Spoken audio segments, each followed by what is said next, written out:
Guys, आज मैं आप लोगों के लिए आप लोग का जो नेक्स्ट पेपर है हिंदी का, उसकी समरी जो है एक एक चीज़ों की लेकर आई हूँ। सबसे पहले मैं आप लोगों के लिए पोयम साखी की जो व्याख्या है वो लेकर आई हूँ। तो यहाँ पर आप देख सकते हैं हमारे पास कबीर दास जी के 5 दोहे हैं। एक एक करके मैं आपको एक्सप्लेन करती हूँ।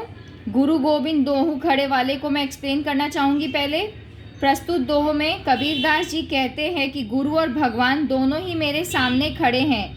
मैं पहले किसके चरण स्पर्श करूं? मुझे पहले गुरु के चरणों में श्रद्धा, प्रेम और भक्ति से स्वयं को समर्पित कर देना चाहिए, क्योंकि गुरु ने ही मुझे ईश्वर तक पहुंचने का मार्ग बताया है। अतः प्रस्तुत पंक्तियों में गुरु के महत्व पर प्रकाश डाला गया है। दूसरा दोहा जो है, जब मैं था तब हरि नहीं। प्रस्तुत पंक्तियों में, प्रस्तुत दोहे में कबीर दास जी कहते हैं कि जहाँ घमंड होता है, अहंकार होता है, वहाँ भगवान का वास नहीं होता है। जहाँ भगवान रहते हैं वहाँ घमंड नहीं होता है, क्योंकि प्रेम की गली अत्यधिक तंग है। उसमें अहंकार और ईश्वर एक साथ नहीं रह सकते। अतः जब तक मनुष्य के मन में अहंकार होता है तब उसे ईश्वर की प्राप्ति नहीं होती है। ईश्वर की प्राप्ति प्रेम तभी सार्थक होता है, ईश्वर के प्रति प्रेम तभी सार्थक होता है जब मन का अहंकार दूर हो जाता है। तीसरी पंक्ति जो हमारी है, कांकर पाथर जोरी के। प्रस्तुत पंक्तियों में, प्रस्तुत दोहों में कबीर दास जी ने उन लोगों पर करारा व्यंग किया है जो धर्म के नाम में दिखावा करते हैं, बाहरी आडंबर को अपनाते हैं। मुस्लिम समुदाय के लोग कंकर पत्थर जोड़ के मस्जिद का निर्माण करते हैं, उसके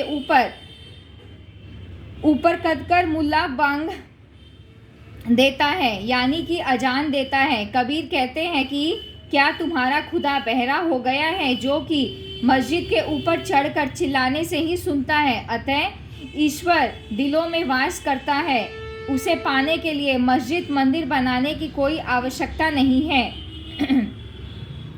चौथा दोहा, पाथर पूजे हरि मिले। प्रस्तुत दोहे में कबीर दास जी कहते हैं कि पत्थरों की पूजा करने से ईश्वर की प्राप्ति नहीं होती है। अगर पत्थरों की पूजा करने से ईश्वर की प्राप्ति होती है तो कबीर पहाड़ भी पूजने को तैयार हैं। उन्होंने मूर्ति की अपेक्षा चक्की को अच्छा बताया है, क्योंकि इसके द्वारा पीसे गए अनाज से लोगों का पेट भरता है। अतः पत्थर में भगवान नहीं होते हैं, यह मात्र एक बड़ा आडंबर है। अंत का जो दोहा है, सब धरती कागज करे।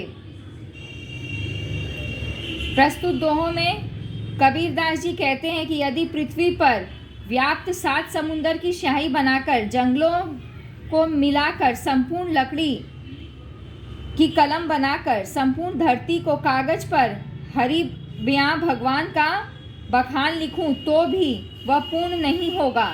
अतः ईश्वर के गुण अतुलनीय हैं और वर्णनातीत हैं।